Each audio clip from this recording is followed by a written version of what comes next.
bright, sunshiny day. You join me inside the cabin of the 2021 Mercedes-AMG GLE 63S, and the S stands for so much time in the gym. Look at those pumped up body panels. Look at that core strength. And by core strength, I mean twin turbo V8. This is a monster of a midsize SUV. And today, I'm gonna spend some time flogging it. I'm gonna check out this sumptuous cabin, and I'm gonna tell you whether it's worth the $114,000 that gets you in the door. And here we go. 2021 GLE 63S, all new, 603 horsepower of German refinery and firepower. And before we get into this exterior walk around, a couple things. If you have not yet subscribed to the channel, I would love if you did that. That would be so cool of you. And if you don't want to hear me talking anymore, that's totally cool. You can check out the POV drives, both a day and night POV drive, and the detailed walk around of the GLE 63S that are live on the channel right now. And if you are a loyal subscriber and would like to support me, I have a Patreon account with some goodies for you. So feel free to check all of those things out. And without further ado, let's get into this. GLE 63S, and this paint job is called Brilliant Blue Metallic. It is $720 extra, but boy does it sparkle in the light. Fantastic color. Nice metal flake on the surface, and a shift from dark to deep to lighter blue, depending on how much and what angle the sun is reflecting off it. Let's start up here at the front. So if you watched my GLS 63 review a couple weeks ago, you'll see a lot of similar styling characteristics between the GLS and this GLE, especially at the front end. That Panamericana grille from AMG with the big slots makes another appearance here. Very rounded from the side, you can see. Big bow like an archer. Then an AMG logo down there, and a truly massive TriStar. There's the standard TriStar on the hood, and then this massive TriStar that houses a lot of the active safety goodies. I mean, that thing is honking.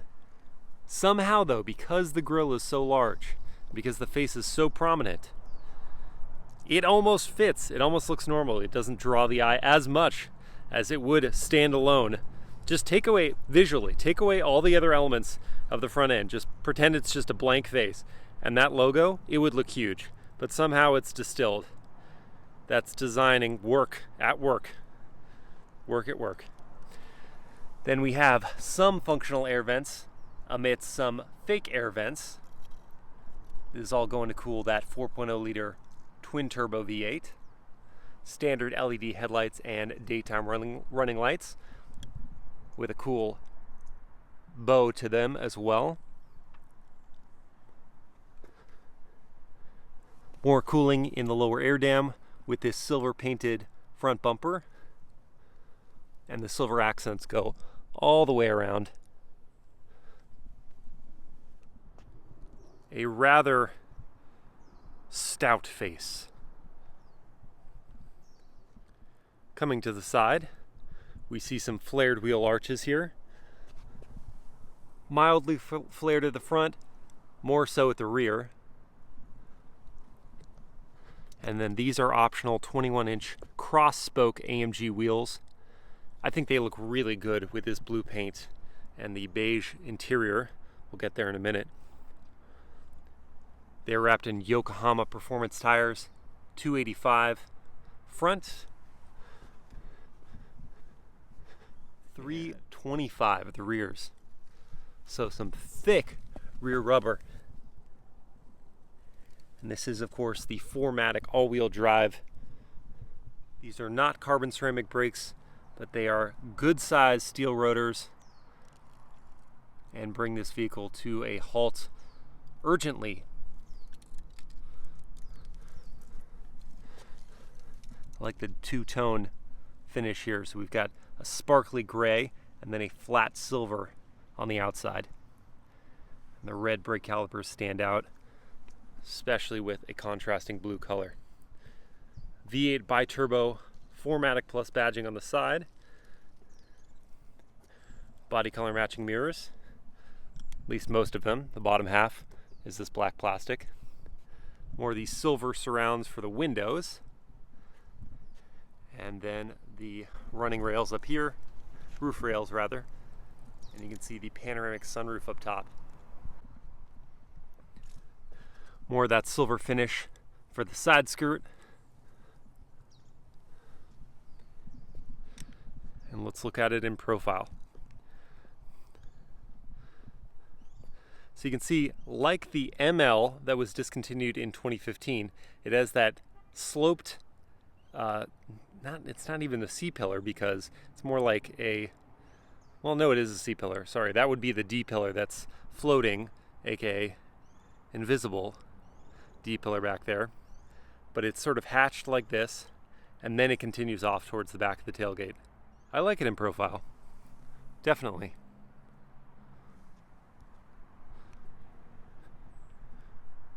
Now we can make our way to the rear, where we will see Mercedes-Benz's latest in LED taillight designs. Got some geometric shapes here. They blend the curvy and edgy pretty well in this vehicle. So it's a rather rounded shape. I showed you the roundedness of the front. The rear is very rounded as well. But then they've got some really aggressive styling cues. Like these air vents back here, these are fake. And then of course the huge diffuser with the quad exhaust ports. With AMG signage. And some interesting strakes on the actual tailpipes. And these are genuinely quad exhausts. You can see in there 2 tailpipes on either side. 2 there, 2 there. And it makes a great noise, which you will hear very shortly. I don't love the plastic cladding. There's a fair bit of it. And this is a really big separator between these 2 pieces of black plastic cladding. It draws the eye, unfortunately. Even from way over here, you can just see it. But everything else about the rear is handsomely aggressive. This chrome strip between the taillights. GLE 63S badging. The S is always in black, and I like how it underlines the 63. It's a cool styling detail. And that is the exterior of the GLE 63S. The only 2 options that I mentioned already are the brilliant blue metallic paint for $720 and those 22-inch crosspoke wheels, which are $1,200, maybe. Correct me if I'm wrong. Miles editing this. And that'll do for the exterior. Let's go to the interior.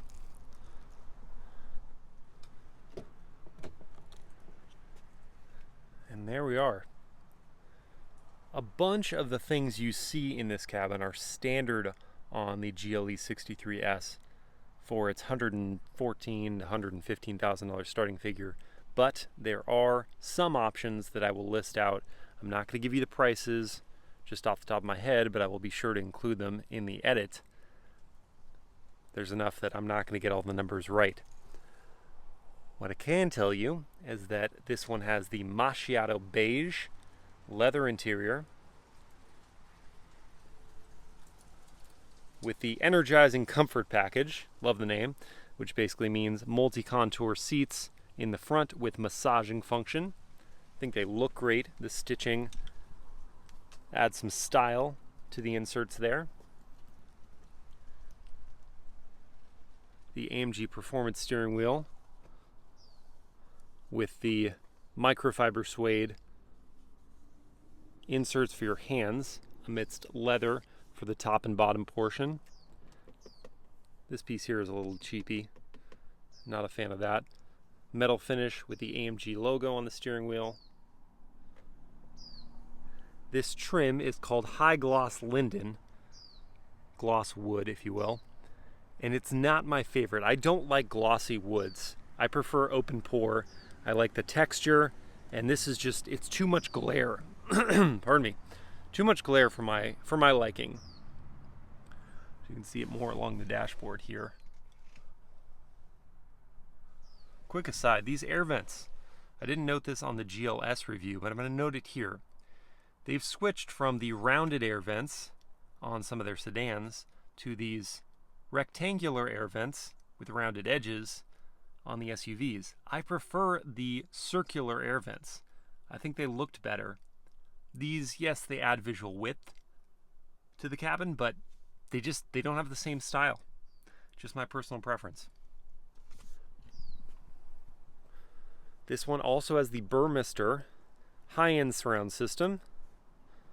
That is, I do know off the top of my head, $4,550. I remembered that because it's so much. But all you audiophiles will want to check that box because it sounds really good. Metal finishes for these switches. Feels soft and high quality. Your tailgate releases down there. And one cool thing, so you just hold it once, then release it, and the tailgate goes up. And if you want the tailgate to go down, you do the same thing. You press it, but you can actually make it stop wherever you want it to. So this is one where you have to hold it and then release to make it stop at certain points. I can't off the top of my head think of a use for that, but most of these power tailgates, you just press the button and it's going to go all the way down. In this case, you can stop it. The macchiato beige is contrasted by this black, I think Mercedes calls it exclusive leather, for the upper dashboard. Feels and looks excellent with this contrast stitching. It's a gray contrast stitch. And the leather goes all the way down here, which is really nice, even to the under part of the steering wheel, and has more contrast stitching on it. This side piece is a plastic, but you're never going to touch that. It's where the door closes.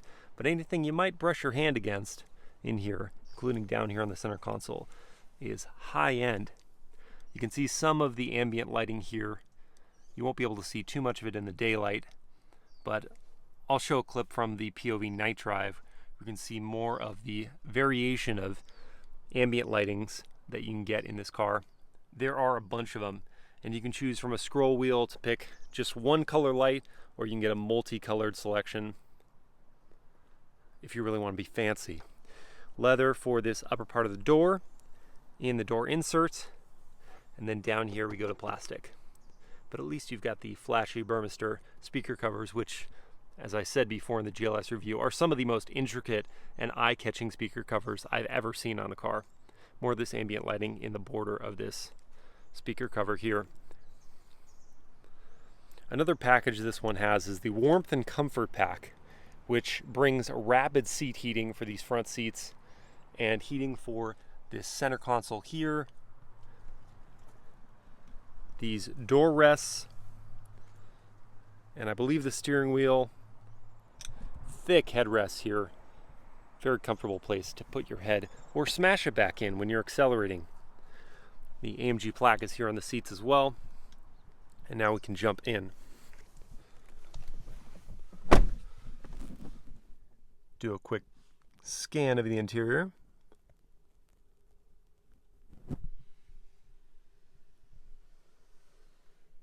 You can see that very large panoramic sunroof. That's $1,000.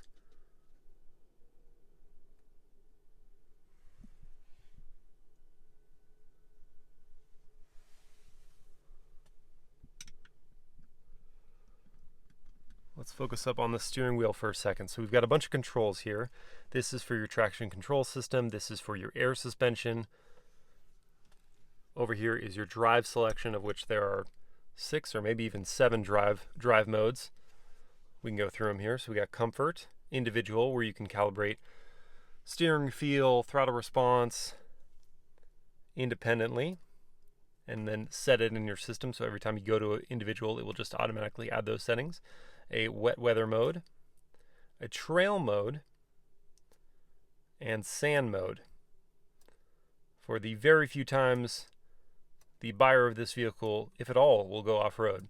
Then over here, we've got sport mode and sport plus. You can see all those repeated here on the center display. Mercedes calls this their surfboard, so the continuous housing of the 2 screens is here. And I like how they integrated vents on either side. So some of them are functional, some fake, but it just is a cool stylistic thing. So on either side of the screens you have these vents, and it breaks up the dashboard, adds some visual flair.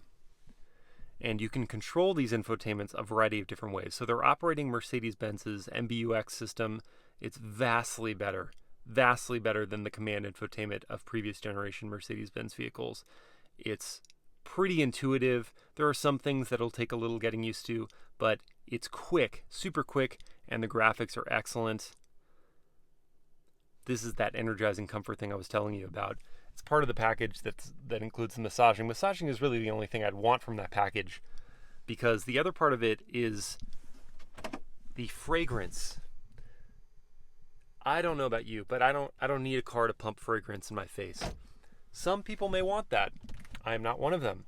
But when you go into the energizing comfort, you can start a system that will pump some fragrance at you, set the climate control, maybe adjust your seat, and there are a few different settings. So if you want warmth, it's going to heat your seats and do a variety of different things, give you some different ambient lighting as well. But you can see there are a few of these. Training, I love that. What am I training for? To drive? Hopefully not if you're driving this. But yeah, that is the energizing comfort, and there's an energizing coach. I don't even know what that is. I'm not going to go into that. This is the ambient lighting menu that I described earlier with the multicolor and then individual colors if you want. Put it at whatever color sounds good to you in that very moment. But I'm just touching the screen right now, but if I wanted to control it a couple other ways, I can use this haptic response control over here. That's pretty good. And then this scroll wheel down here, which I found to be fairly sensitive. So you have to be very direct with your inputs to get it to do exactly what we want. And then sometimes it just won't respond at all. That I don't like. I don't like that it's got a mind of its own. It's persnickety. Go to our massages. I just prefer to touch it, to be honest, or use these. If I'm driving, I'll use these.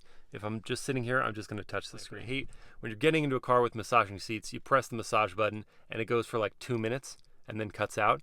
This one goes for a long time. You got your AMG track pace, so if you plan on tracking this vehicle, use only on racetracks. Okay, I promise. And it's going to give you some telemetry data, let you drag race it. G meter over here. This is cool, like active display of the suspension and the weight transfer of the vehicle.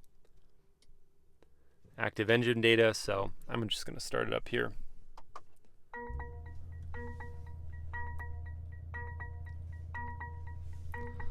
So if I put my foot on the throttle, it'll show me how much pound-feet of torque and horsepower I'm making. And then you get the pops and bangs from that exhaust. Consumption, don't expect this to look good. The fuel economy of this vehicle, I don't believe they've announced official specs, but you're looking at something like 17 combined. So not fantastic. Dynamic select, this is when you can configure your individual setting, the transmission, the exhaust system, all that. And then we step out of this, and you can put your Apple CarPlay or Android Auto device paired up here. The only way you can connect those, however, is through this port right here. So you can't just use any port to pair up Apple CarPlay or Android Auto. You have to use this USB-C port. There are USB-C ports throughout, not USB ports, so they are looking ahead there, and there's a wireless smartphone charging pad, but you only have one input for your Apple CarPlay or Android Auto, and it's not wireless like you get in the Audi vehicles, the latest Audi vehicles. So that's a little bit of a miss there. Vehicle settings. All of your active safety features can be toggled on and off here. Your lighting, your ambient lighting again. And here you can adjust your displays. So if you want classic, as it is right now, you may have that. If you want sport, it's going to go yellow and give a new background.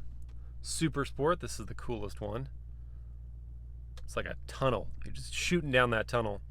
And I also have within the center monitor right now the active horsepower in pound-feet, but you can change that display for other things. And I'll show you how that works in a sec. And then there's like one other, there's a reduced, I can show you in the display here. Navigation. Beautiful, beautiful display. And responds like a smartphone. Again, you can use the controller here, and you can draw letters into the navigation. So if you just want to scribble on your destination, you may do that. And you do have some button redundancies down here, including the drive mode selection. And then we get to this display, which I've already shown. There's a few different ways you can adjust it. That was the AMG performance monitor. That's showing your active horsepower and pound-feet of torque. Your trip meter, or your gauge. Then you can just show all these other things in there. And if you want to just adjust your display design from within here, you may. Understated, that's what it was called. Understated. That's what understated looks like. And it basically makes this screen blank. That's kind of cool. I wouldn't want it every day. Let's go back to, I want Sport. And so with Sport is selected, you can control the things in here, show your speed, your fuel consumption, what have you. Then over here, you can actually flip this dial. You can have a full-on clock if you want. Neat. As you can see, there's just so much adjustability to this monitor, and it's so crystal clear and so responsive. Big fan of MBUX. Looking at the steering wheel itself, I already showed you these haptic controllers. So the right one controls that right screen, the left one controls this left screen. High quality knurled finishes on these controllers. This one has the driver assistance package as well. So you have adaptive cruise control, lane keeping assist, active lane change assist, blind spot monitoring with rear cross traffic alert and intervention, evasive steering assist. Am I forgetting something? If I am, apologies. I just can't keep it all in my head. And then you've got some good size paddles. Not huge, but it is a luxury vehicle after all. Having these big garish paddles would be kind of odd and contradictory to the purpose. Headlight adjustments, I left it on full headlight so you could see those. And then you've got some controls for climate, quad zone climate control for some figure I will enter now. And so you've got two controls back there and two up here. And then this is piano black trim in here, which I worry will scratch up pretty easily. So I would want this pushed back as often as possible. I already showed you the wireless smartphone charging pad, the dual USB-C ports up there. There are one more in here, and then two more back there. So you've got plenty of connection ports. Air suspension adjustment here, whether you want it to shift manually or automatically. More traction control, suspension setting. You can set all these things independently. And your exhaust. You could just turn on your exhaust and leave it in comfort mode if you want to. And boy, these look like large cup holders. That's because they are. We've already seen this before in the GLS review, but let's show you one more time. The large water bottle test for the GLE 63S. Is it gonna? Yeah, it's gonna fit. Your Nalgene size water bottle will fit in these front cup holders. And how about the door pocket? That is a big door pocket. We know the answer to this question. Will it fit? Sorry, I was doing that wrong. Yes, it will fit. Center console, probably not, but who cares? You've already got two readily accessible spots for your large water bottle. That's a huge win. Just go out and buy the vehicle right now. It passed the large water bottle test with the cup holders. Game on. These grab handles are really nice as well. They add some style to this section between these front passengers. Also this metal finish and then the ambient lighting around them. See more of that black leather up top here with the contrast stitching. The high gloss linden. Showed you the glove box because the fragrance display is in there, but not a massive cubby for your stuff unless you want to stash more fragrance in there, which you may want to. Not going to hate on you. Up here we have reading lights and then your controller for your big old sunroof. You can put on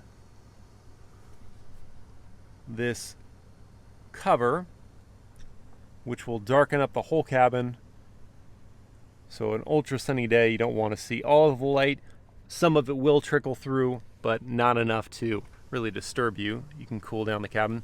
This vehicle also has the black Dynamica, Mercedes-AMG's term for microfiber suede headliner. I think that's $1,600.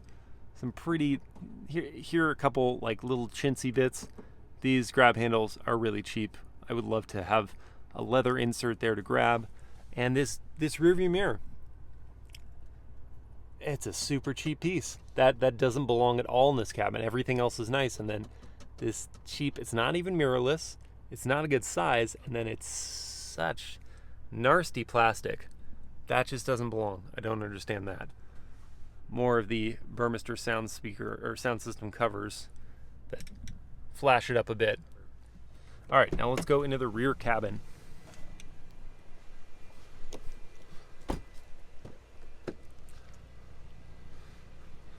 So that seat is in my driving position at 6 feet tall, so that gives you an idea of your legroom back here, which is significant. You also get the screens.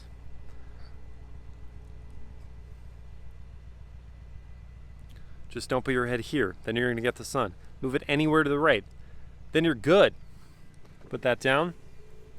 More of the high gloss linden trim there. Leather up there, leather in here, then plastic. More big door pockets down here. Burmester speaker covers. More cool designs with the leather and ventilation in these seats. This one has the optional rear heated seats. Does not have rear ventilated seats, just rear heated seats. But let's climb aboard. Show you my legroom status. Very, very good. The the foot pockets down there, not as big as the GLS I was in. So your feet can't go that far forward, but I do have a really good amount of legroom. Sprawl in comfort. Get back here. Here are the two other climate control settings I mentioned. Pull this out. You can see the dual USB-C ports. Little place to collect dust. And a 115 volt twin prong plug. As you look at the front cabin from back here. You can hear that exhaust just going. Love that. And a look at the panoramic sunroof from back here as well.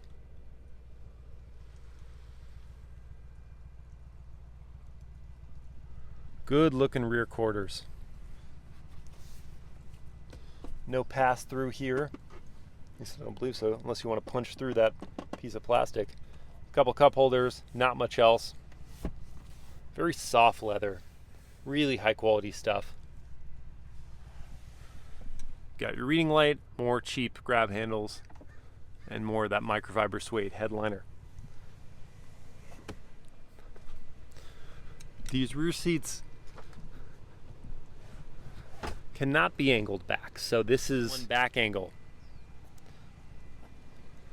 But it's more relaxed. It's not ultra upright, and it's not reclined. Somewhere in between. Let's go to the trunk.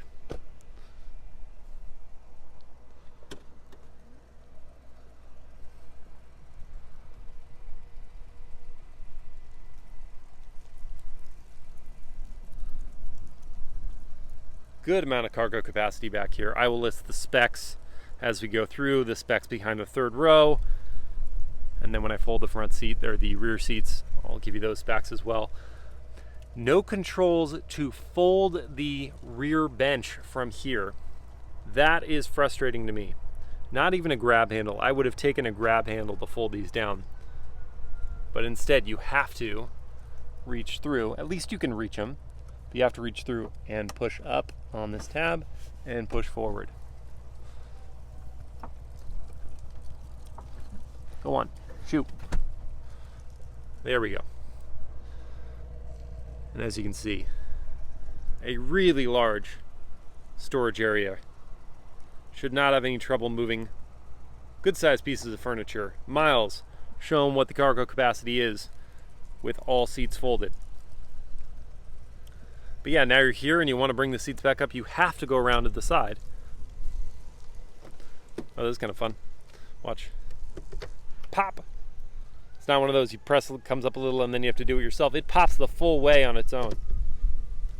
Alright, so you come around to the side, lift the seats back. Something's on fire somewhere. Hope everyone's okay. You do, however, have air suspension adjustments. So if this is too high for you to load in your goodies, then you can lower the air suspension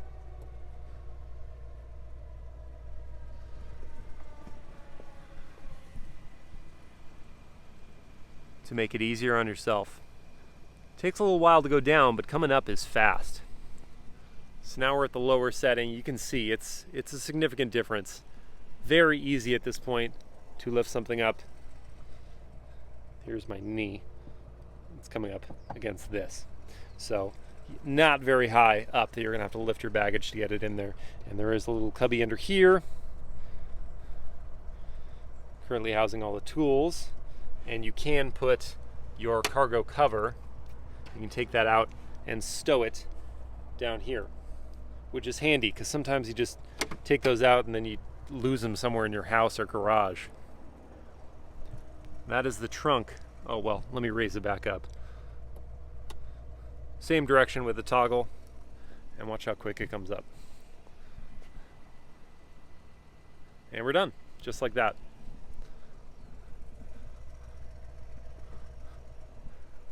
All right, so we're hearing the car idle, but let's hear the GLE 63S punch it a couple times, and then we'll go drive it.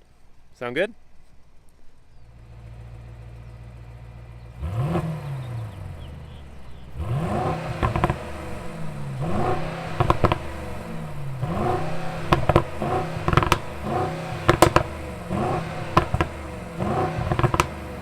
When approaching this review of the 2021 GLE 63S, there are two ways to go about it. We can do the easy way or the hard way. Let's start with the easy way.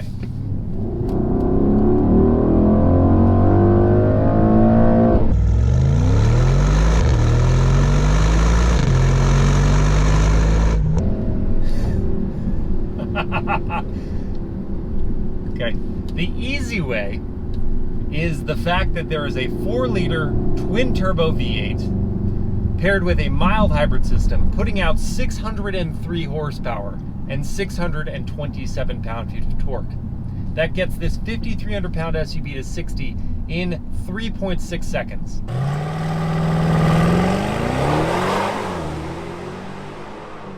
And onto a top speed of 174 miles an hour.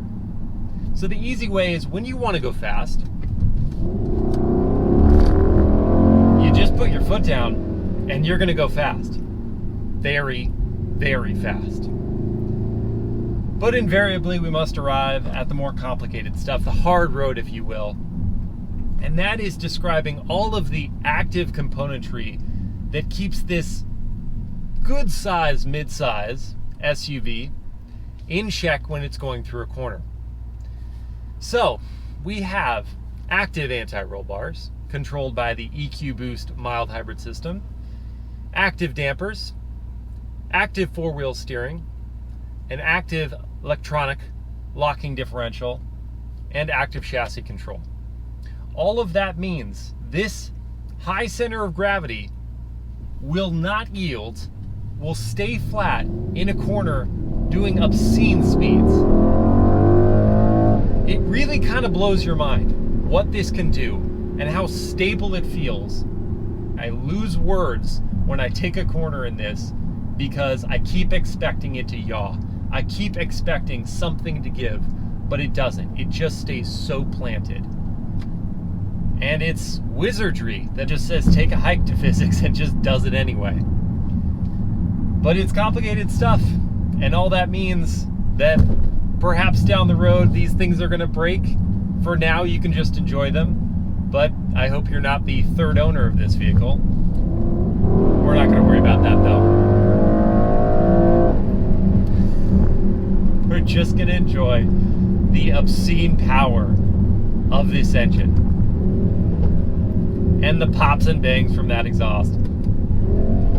Oh, it sounds so good.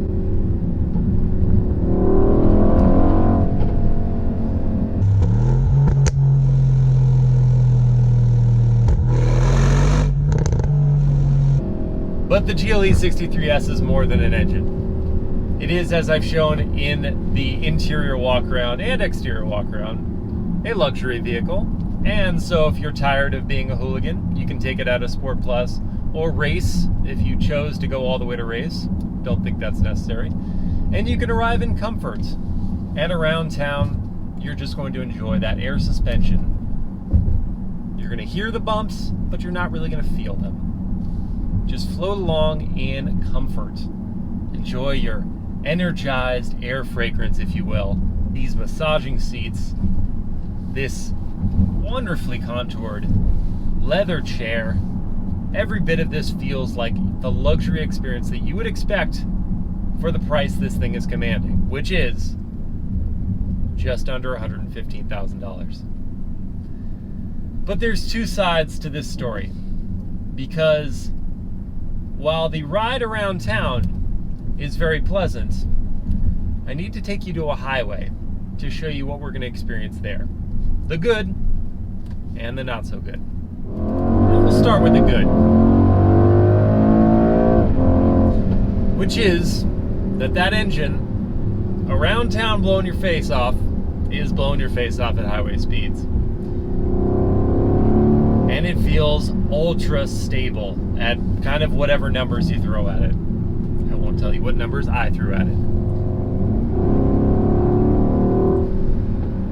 But for those of you considering the GLE 63S, I would wager most of you see it as a daily driver. I certainly would, especially if I'm spending $115,000. But if you're thinking about a daily driver and you have a lot of highway driving on your agenda, then you need to know what it does on the highway, how it feels on the highway. And that is to say, it sounds a little loud. It's a little loud in here. There's some wind noise, there's a lot of road noise, and when you go over those bumps,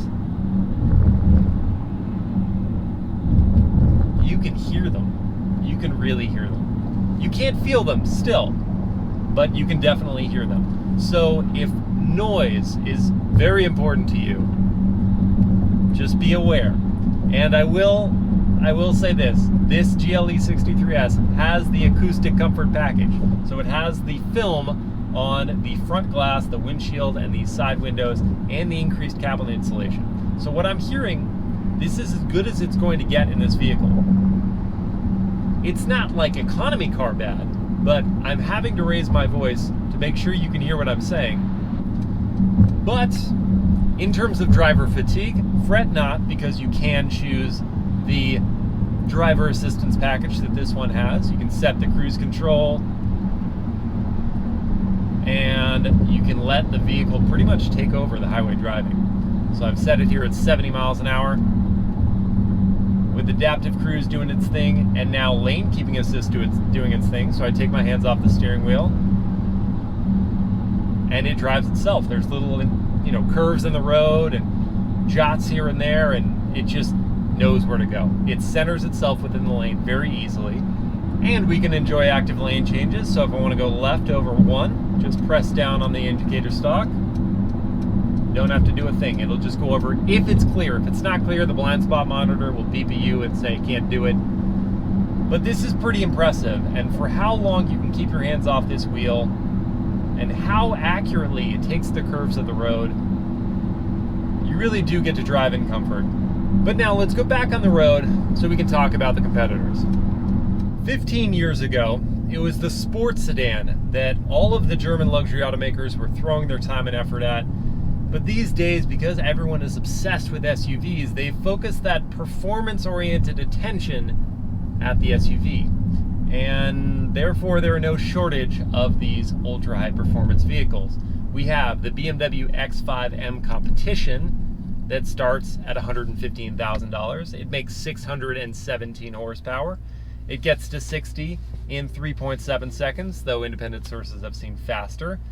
And it tops out, ooh boy, tell me the stat miles. I think it's over 175. Probably. You also have the Audi RS Q8 now. That makes 591 horsepower. It starts at $113,000. 0 to 60 for that is 3.6 seconds, and top speed is 190 miles an hour. So that is the three-way tie with the Lamborghini Urus and the Bentley Bentayga Speed for fastest SUV. No coincidence that they share the same platform. And then we have the Porsche Cayenne Turbo. You can just do the regular turbo, but that only has 542 horsepower, but it starts at $125,000. Or you can go all the way up to the SE Hybrid with 670 horsepower, a starting price of $163,000, 0 to 60 in 3.6 seconds, and a top speed of 183 miles an hour. And they all seemingly sound the same, but each of these performance SUVs does the performance recipe a little differently, does the performance luxury recipe differently. So I find it interesting that I was recently in both the Bentley Bentayga Speed and the Jeep Grand Cherokee Trackhawk. I find it interesting because this GLE 63S feels like a mashup of both of those. It has the theater of the Jeep Grand Cherokee Trackhawk,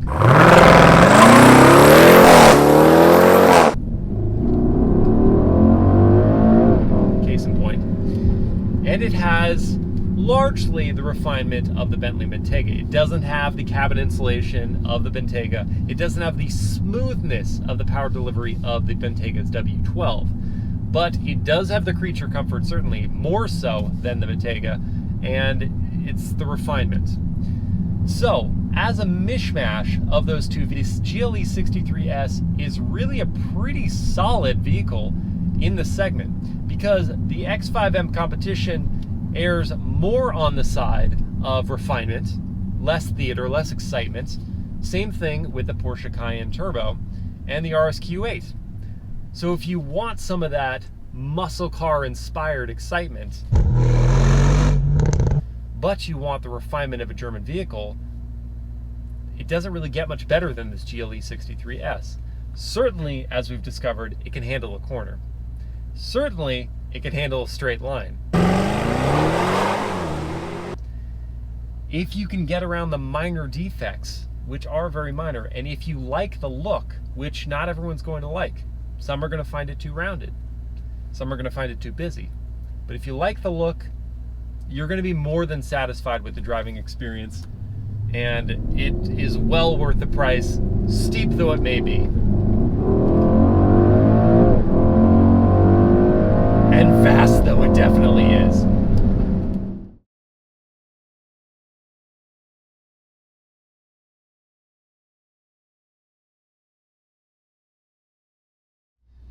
You know I'm going to end with launch control. Foot on the brake, accelerate, off the brake, blast off. Oh my gosh, it kicks so hard. Happy days are here again. Don't make me sing anymore.